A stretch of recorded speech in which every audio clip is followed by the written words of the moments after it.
आयुर्वेद उपचार में आपका स्वागत है। मैं डॉक्टर ओम प्रकाश कुशवाहा। आज हम लोग इस वीडियो के माध्यम से एक्जिमा के बारे में जानेंगे। एक्जिमा क्या होता है, क्यों होता है और इसका घरेलू उपचार क्या है। तो एक्जिमा जो है ये एक घातक रोग है। इसमें असहाय दर्द, खुजलाहट, ये इस टाइप का होता है। एक्जिमा अन्य चर्म रोग से अधिक कष्टदायी होता है। इसका जो होने का मुख्य वजह है वो शरीर का विकार होता है।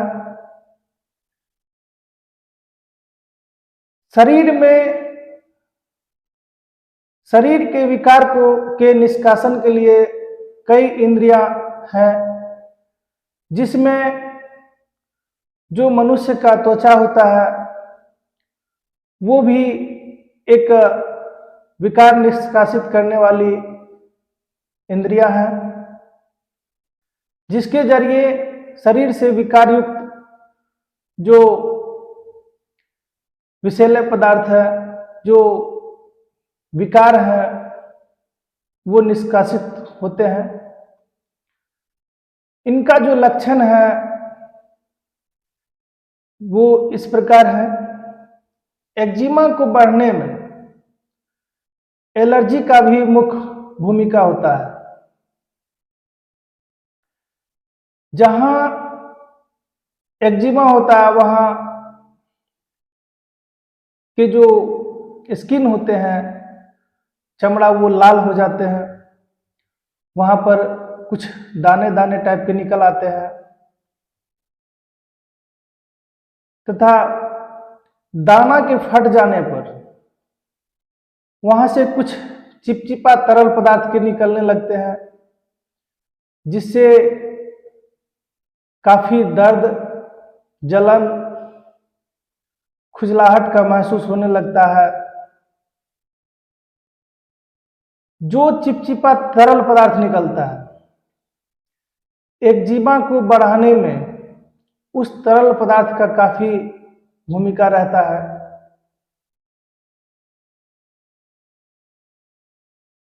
एक्जिमा जो है वो एक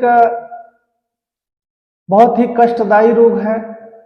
इसमें इतनी खुजली होती है कि रोगी को राहत पाना मुश्किल हो जाता है।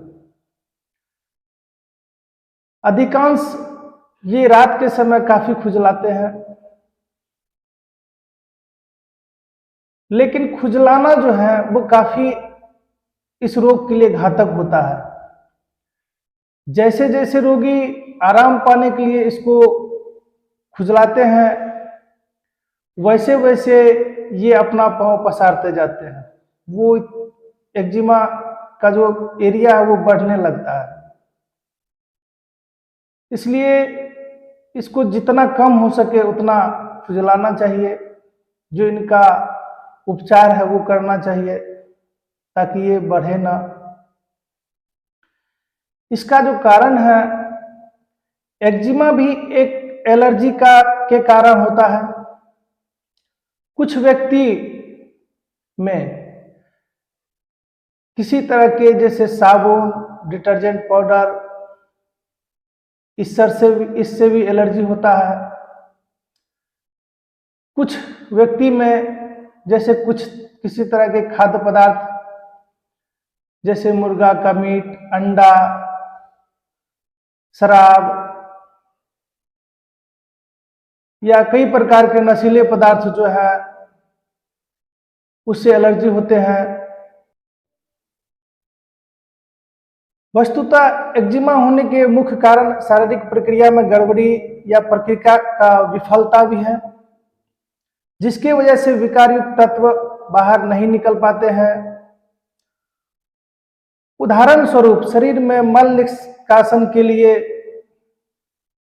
कई रास्ते हैं, जैसे पसीने के लिए रोम छिद्र, मल के लिए गुदाद्वार, मूत्र के लिए मूत्राशय तथा श्वास के लिए फेफड़े,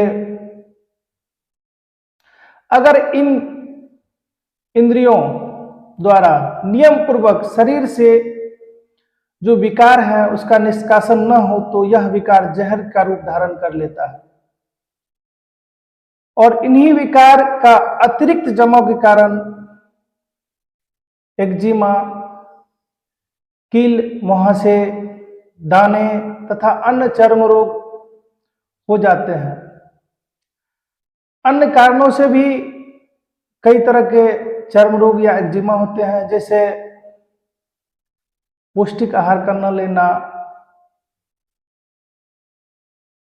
साफ सफाई न करना, गंदे वातावरण में रहना, कई प्रकार के केमिकल का रिएक्शन, कपड़ा सही से साफ करके ना पहनना, इस कारण से भी जो है एक्जिमा होने का खतरा रहता है। कई व्यक्ति में किसी तरह का धातु जो पहने रहते हैं उससे भी उनका रिएक्शन होता है। ये कुछ कारण है जिसकी वजह से एक्जिमा होता है। तो अब हम इसके उपचार के बारे में जानेंगे कि क्या उपचार किया जाए कि एक्जिमा जैसे घातक रोग से राहत मिल सके। तो आइए हम इसके उपचार के बारे में अब जानते हैं। एक्जिमा के रोग को किसी मलहम लगाने से, कई प्रकार के मलहम आते हैं, अगर लगाते हैं तो वो उसका जो ऊपरी सतह है वो दब जाता है, लेकिन इसे दबा देने से ये किसी घातक बीमारी का रूप ले सकता है, इसलिए इसको दबाना नहीं चाहिए। इसका जो सबसे अच्छा उपाय है वो है अपने शरीर के रक्त को साफ रखना। शरीर के रक्त को हम कैसे साफ रखें? अगर हम सप्ताह में एक दिन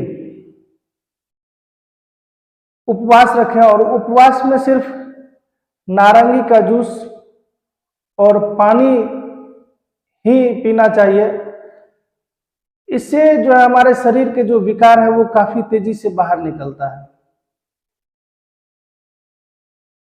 और किसी भी प्रकार के जो चर्म रोग के व्यक्ति हैं उनको फायदा होता है। जो चर्म रोग के व्यक्ति नहीं है, अगर वो भी इस तरह के उपवास करते हैं तो कई तरह की बीमारी से बच सकते हैं। इसलिए सप्ताह में कम से कम एक दिन का उपवास रखना चाहिए, जिसमें नारंगी का जूस एवं जल लेना चाहिए। जो व्यक्ति एक्जिमा या किसी चर्म रोग से नहीं ग्रसित नहीं है वो व्यक्ति कुछ फल भी ले सकते हैं, इससे काफी फायदा होता है। दूसरा उपाय है, जिन्हें एक्जिमा हो गया है, अगर ये उपाय अपनाते हैं तो उनके लिए रामबाण साबित होता है। उपाय है कि अगर आप गाजर का जूस और पालक का जूस ये दोनों मिला के अगर दिन में एक बार लेते हैं तो इससे काफी हद तक फायदा होता है। इसको मिलाने का कुछ अनुपात होता है। अगर आप गाजर का जूस 20 ml लेते हैं तो उसमें पालक का जूस आपको कम से कम 12 ml मिलाना है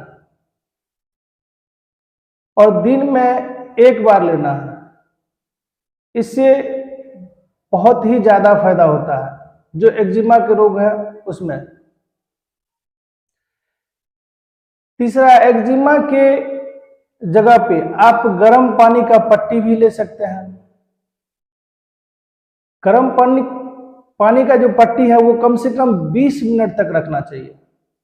जिस जगह पे एक्जिमा है उस जगह पे अगर कोई कॉटन का कपड़ा गर्म पानी में भिंगा के उस पे लिया जाए 20 मिनट तक, तो उससे भी काफी हद तक फायदा होता है। उसके बाद स्नान करते समय जिस जगह पर एक्जिमा है उस जगह को अच्छे से साफ करना चाहिए एवं सूख जाने पर उस जगह पर नारियल का तेल एवं कपूर मिलाकर उस स्थान पर लगाएं, ताकि त्वचा भी उससे कोमल रहता है और उससे काफी फायदा भी होता है। हो सके तो जो त्वचा रोग से ग्रसित व्यक्ति है उन्हें ढीला ढाला कपड़ा पहनना चाहिए। कम से कम 3 से 4 लीटर पानी दिन भर में पीना चाहिए। जो व्यक्ति एक्जिमा रोग से ग्रसित है उन्हें डब्बाबंद भोजन, मांसाहारी भोजन नहीं करना चाहिए। साथ में साबुन, डिटर्जेंट पाउडर का प्रयोग नहीं करना चाहिए। जिस केमिकल से उन्हें रिएक्शन होता हो उस केमिकल से दूर रहना चाहिए। स्नान में किसी आयुर्वेद शैम्पू का प्रयोग कर सकते हैं, इससे ज्यादा कोई हानि नहीं होता है। ये प्रयोग करना चाहिए। तो जो उपाय इसमें बताए गए हैं ये जो है एक्जिमा रोग या किसी भी तरह के चर्म रोग से ग्रसित व्यक्ति को काफी हद तक फायदे पहुंचाएंगे, तो इसको अपनाएं। अगर आपको इस तरह के वीडियो जिससे आपको मोटिवेशन मिल सके, किसी भी रोग को ठीक करने में मदद मिल सके, ऐसा वीडियो आप चाहते हैं तो इस चैनल को सब्सक्राइब जरूर कीजिए। धन्यवाद।